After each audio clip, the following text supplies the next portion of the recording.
Voltamos.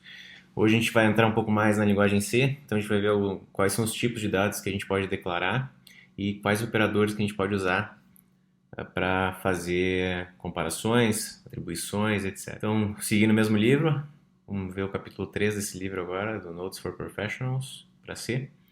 Então a gente tem, para interpretar, quando o compilador de C, o GCC, interpreta uma declaração, a gente tem algumas declarações, alguns operadores especiais, como colchetes, que vai indicar que é um vetor, que é um array, então não é uma variável simples, ele é um conjunto de várias, como se fosse várias variáveis de mesmo nome.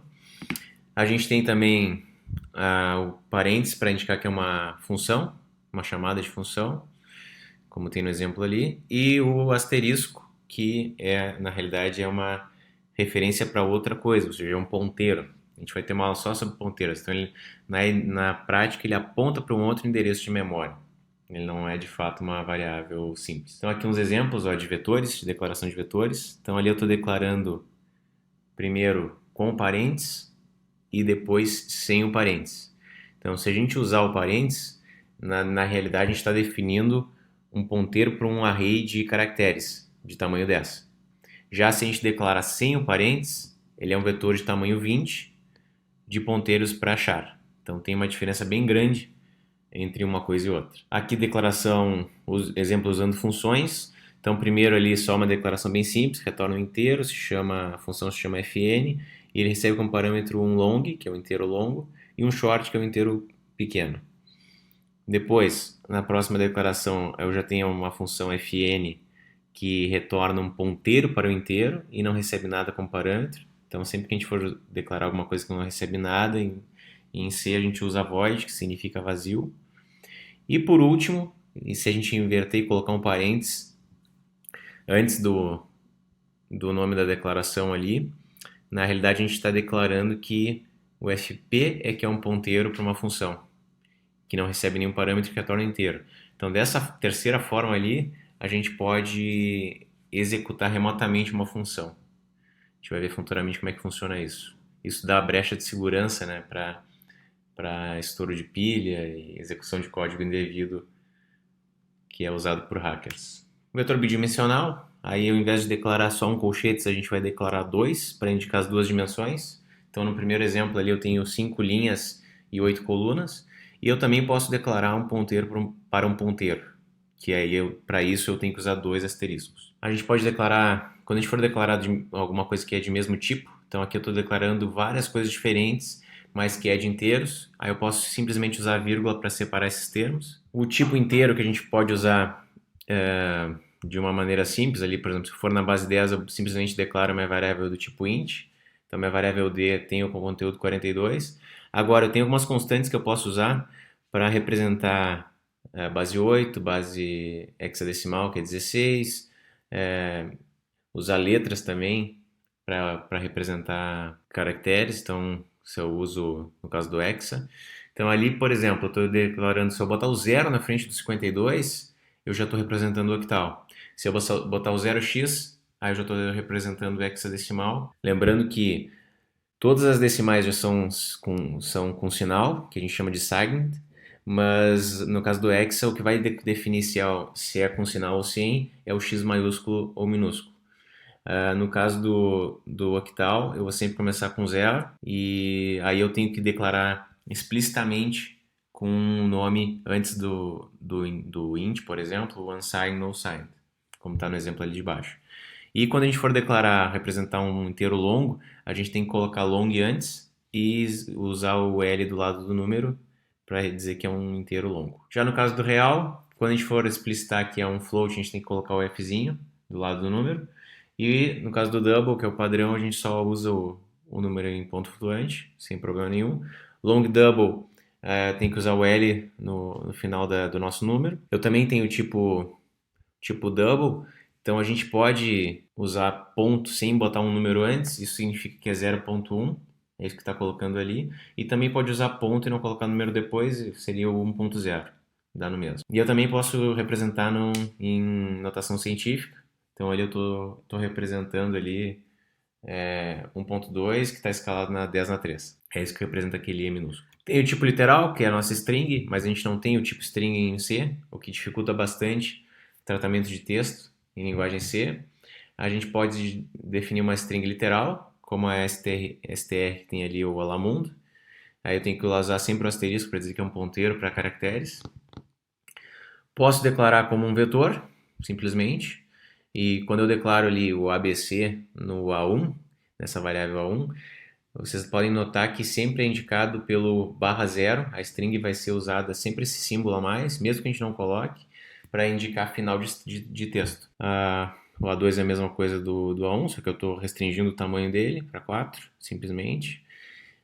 E no caso se eu botar que eu tenho 3 e usar as 3 posições, aí a gente não vai ter aquele sinal de fim de string. É importante lembrar que todas as strings que a gente definiu agora, elas não são modificáveis, né? Elas são tratadas como apenas leituras.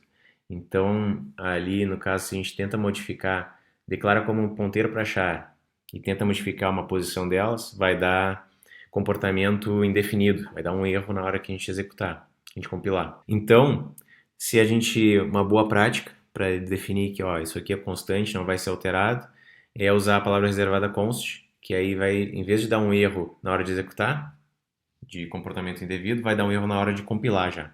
Então, se for tratar alguma coisa que é só constante, eu já coloco o const ali e já restringo o uso para o próprio compilador. E agora a parte de operadores, capítulo 4 desse excelente livro. A gente tem operadores relacionais, matemáticos ou lógicos, tem esses 3 tipos, dentro de cada um vão existir vários. Então, a precedência, isso aqui é muito importante entender, tá? A gente tem uma ordem de precedência que está de cima para baixo, no qual, quando eu tenho uma expressão, seja ela matemática, lógica, a gente vai sempre executar nessa ordem. O que pode mudar essa ordem são os parênteses. Então, quando eu colocar alguma coisa entre parênteses, eu estou dando uma importância maior, uma precedência maior para o que está entre parênteses. Então, eu tenho a negação, que é a exclamação, tenho depois multiplicação, divisão e resto da divisão. Então, aquele resto da divisão é bem útil em alguns casos, que é o porcento.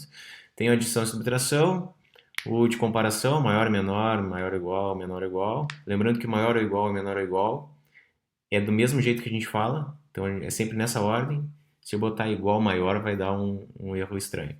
Agora, o igual, como a gente já usa um operador de igual para atribuição, quando eu quero jogar um conteúdo dentro de uma variável, eu tenho que usar os dois iguais para comparar, e quando eu quero negar a igualdade, eu uso a exclamação, que é a nossa negação lá que eu mostrei antes, e eu estou negando a igualdade, que vai ser o diferente. Tenho também os dois conectivos, o e o ou, são dois ex-comerciais e duas barras verticais, para a gente agrupar expressões lógicas. Então, nos relacionais, aqui tem alguns exemplos só.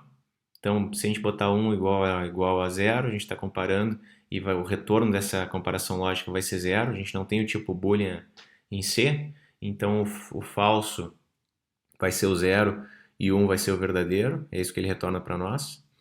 Ali a gente tem um exemplo simples com ponteiros, mas não se preocupem com os ponteiros que a gente vai ter uma aula só sobre isso.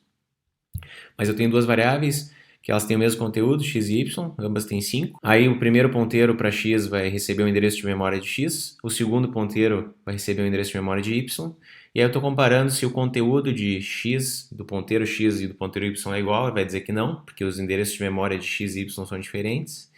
E o conteúdo, ou seja, para onde ele aponta, que aí eu uso o asterisco, aí sim vai dar verdadeiro, porque tanto a variável x quanto a variável y tem o valor 5.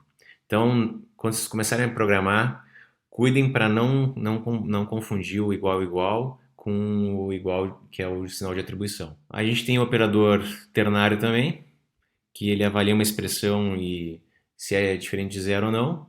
A gente tem ali, por exemplo, no exemplo que eu estou testando, se o B for verdade, aí o nosso A vai receber C, se não, o nosso A vai receber D. Essa é a sintaxe que a gente usa. Então a gente põe o teste, ponto de interrogação, o que vai acontecer quando for verdade, 2 pontos, o que vai acontecer quando for falso. E é equivalente ao que acontece ali embaixo usando um if else. Então se B é verdadeiro, A recebe C, caso contrário, A recebe D. O que vocês acham que faz o exemplo abaixo ali? Só uma observação, printf é a função que a gente usa para escrever na tela, e sempre que a gente encontrar 1% alguma coisa, a gente vai substituir isso pela primeira variável que tem depois da string. Então ali, se eu quiser representar um caractere, eu vou usar %C, um inteiro %D e assim sucessivamente. Então ali o que vai acontecer? A gente vai testar se 1, que é verdadeiro, então ele vai mostrar o conteúdo de x na tela, que é 5, vírgula, aí ele vai testar se 0, que vai ser falso, vai mostrar o conteúdo de y, então vai aparecer 5,42 na tela. A gente tem o operador de negação, que eu estou negando a igualdade, então tem o mesmo significado que eu comparar com 0, e vocês podem ver que vai dar completamente diferente o resultado se a gente usar diferente ao invés de igual. Comparador de maior e menor, bem simples. Maior ou igual, mesmo esquema. Aqui um exemplo mais completo usando o E. Então, lembrando, sempre que a gente tiver o conectivo E, os testes têm que ser verdadeiros para o meu todo ser verdadeiro. Se alguma delas der falso, o meu todo é falso. Então aqui eu estou testando 20 é diferente de 20, falso. Aí ele nem vai testar o segundo teste. A vírgula usada para separar termos, já falei isso antes, então ali a gente está separando no printf, que é uma string depois do conteúdo de um teste. A gente tem operadores matemáticos, que eu já falei do mais. Aqui tem um exemplo usando o mais.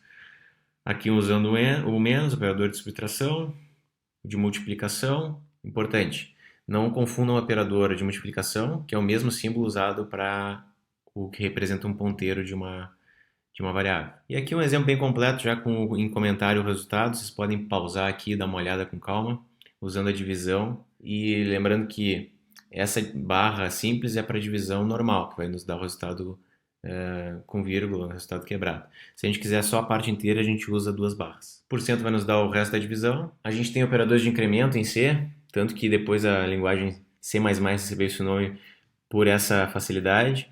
Aí ele pode ser tanto para incremento ou para decremento, pode ser tanto na posição pré-fixa ou pós-fixa, então antes da nossa variável ou depois. Então a diferença é que quando eu incremento com mais A, eu estou incrementando em 1 e retornando esse novo valor. Então o nosso A é somado 1 nele e o nosso valor que ele vai receber também tem esse novo valor. Já no caso do A++, eu incremento em 1, mas retorno o valor antigo. Então o nosso temp recebe o valor antigo de A, que é 2, e o A sim é que é alterado. Então, uma pequena diferença, só para vocês saberem. Tem o operador de cast, que eu estou tentando transformar um conteúdo de um tipo para outro. Então, ali se eu tenho dois inteiros, eu divido 4 por 3, o resultado seria inteiro também. Só que como eu coloco o cast double antes, o tipo de informação que eu quero representar entre parênteses antes, ele vai transformar para um número em ponto flutuante. Tem o operador de atribuição, que é só para tudo que estiver do lado direito vai ser atribuído para o lado esquerdo. Vocês podem usar também os operadores matemáticos em conjunto com o operador de atribuição. Então, aquele A mais igual B é exatamente a mesma coisa que A recebe o conteúdo atual de A mais B. Tem operadores lógicos, já falei um pouquinho antes, tem o e o ou. Então, aqui só alguns exemplos. No caso do ou, que é o contrário, a gente tem só vai ser falso quando ambos os testes forem falsos. Que no exemplo ali acontece só no primeiro caso, que é 0 ou 0. Todos os outros casos vai acontecer verdadeiro, no meu todo. E aí uma pequena observação sobre o tipo boolean, que não existe em C, por padrão. Se a gente quiser usar, a gente pode usar usando o 0 e 1, que nem a gente fez até agora, ou pode importar a biblioteca stdbool.h, que ela é uma biblioteca que só é usada para isso, para nos facilitar a vida para tratamento de valores lógicos. Então aqui a gente tem, aí quando a gente importa ela, a gente pode declarar uma variável do tipo bool, que nem tem ali x e y, e eu posso atribuir para elas true e false, que é a mesma coisa que se eu tivesse colocado um inteiro x recebe 1 e um inteiro y recebe 0. Vocês têm que entender que quando a gente está com um valor lógico dentro de uma variável, eu já posso testar ela direto, não preciso fazer if x igual a true. Quando eu boto if x, eu já estou fazendo isso. É a mesma coisa. E se eu quiser testar se é falso aquele valor, eu posso negar aquele valor lógico também. Ali só no exemplo, só para uma observação, o puts é uma função que a gente usa para escrever na tela. Posso definir também, se eu não quiser usar o stdbool, a biblioteca, eu posso definir que toda vez que eu escrever bool, eu estou usando o inteiro, na realidade, e toda vez que eu escrever true, eu estou usando 1 e false, eu estou usando 0. Isso na prática eu estou só dando um apelido para os valores normais que eu já uso. É uma outra forma sem precisar importar tudo que tem lá na biblioteca. Outra opção, que tem a partir da versão de C de 99, que é usar o underline bool, que também existe lá dentro, mas na prática eu não sou muito fã dessa abordagem porque ele continua recebendo inteiros, então é só uma anotação para quem vai ler o código depois, né? A gente pode definir tipos novos através do typedef também, então ali eu estou definindo um enum, que é falso e verdadeiro, que representa, que se chama bool. Então toda vez que eu tiver o bool lá dentro, uma variável desse tipo, eu posso armazenar tanto true or false. Os compiladores modernos eu posso colocar macros também, que aí na realidade eu estou testando só. Então ali eu estou dizendo, se não existir o bool, define o bool, se não existir o false, define o false, mesma coisa para o verdadeiro, e caso contrário, se não der nada certo disso, eu vou lá e importo do include do stdbool. Então é isso. Vou mostrar um exemplo agora só. Então aqui está, a gente tem uma solução para calcular o MDC. Lá na, no link que eu tenho uma série, no lado do GitHub, tem uma série de versões do MDC, vocês podem dar uma olhada. Então aqui eu incluí a nossa stdio para entrada e saída, para poder usar o printf e o scanf.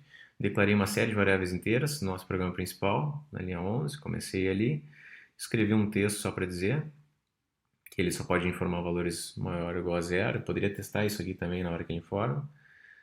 Leio o conteúdo de n, leio o primeiro número da sequência, faço uma repetição com while, enquanto eu não terminar, o i começa em 1, enquanto ele não chegar em n, eu vou fazer ele andar de 1 em 1, e lembrando que isso aqui pode ser exatamente igual a isso, é a mesma coisa. Aqui eu leio o número, faço uma outra repetição, que vou somando os divisores, vou testando. Aqui eu estou usando o nosso e para testar tanto isso quanto isso tem que ser verdadeiro para que essa instrução seja executada. Estou usando o e também no while aqui, o e que a gente viu. Estou usando o símbolo de atribuição, que é igual. Na próxima aula a gente vai entrar a fundo aqui nos comandos de repetição e os comandos condicionais em linguagem C.